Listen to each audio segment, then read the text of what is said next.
suurada ishu ay aragto ee qofku uu leeyahay.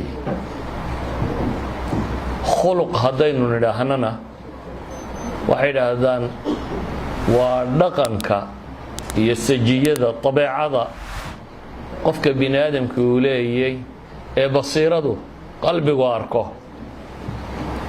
idan midna ishan horaa lagu arkaa basarka, midna basiirada aragta.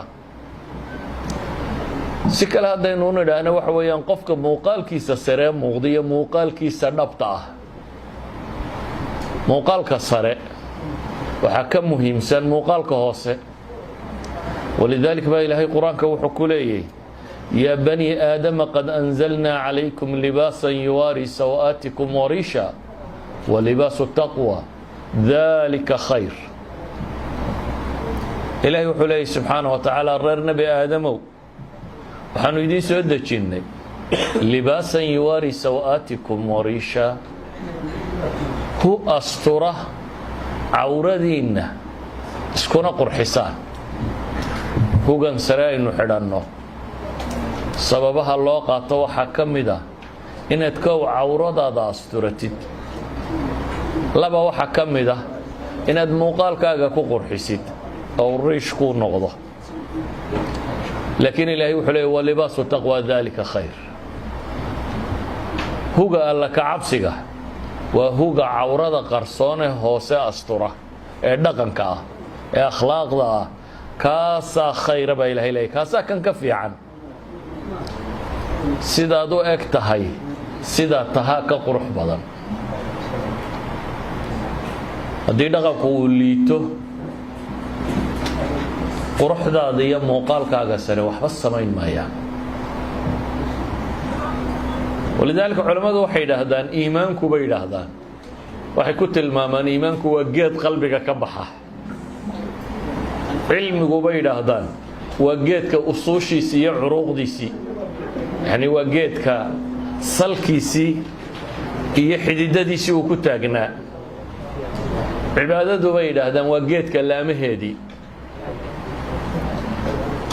akhlaaqduna waxay yidhahdaan waa midhaha geedku bixiyo. idan iimaanku waa usuushii waxan ay ku dhisnaayeen, oo haddaan iimaan jirin waxba ma soo baxayaan.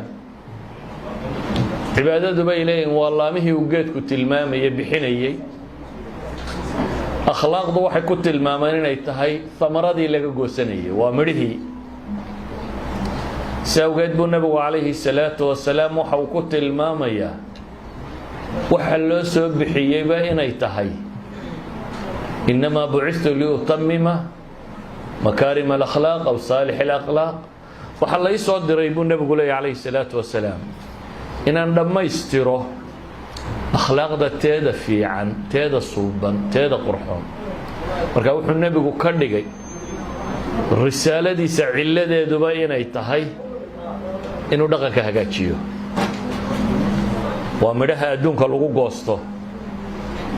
idan taskiyat alakhlaaq aw taskiyat الnafs hiya algaaya اlأuulى. waa hadafka koowaad ama ujeedooyinka ugu waaweyn ee saaxibu الrisaala calayhi salaatu wasalaam uu tilmaamay. inana waxaa habboon markaa diinta markaynu qaadanno inaynu u fahamno inay suluugeen iyo afcaasheen iyo dhaqankeen iyo qaabnololeedkeena wax ka bedesho. hadday taa wax ka bedeli kari weydo waa diin jaafa.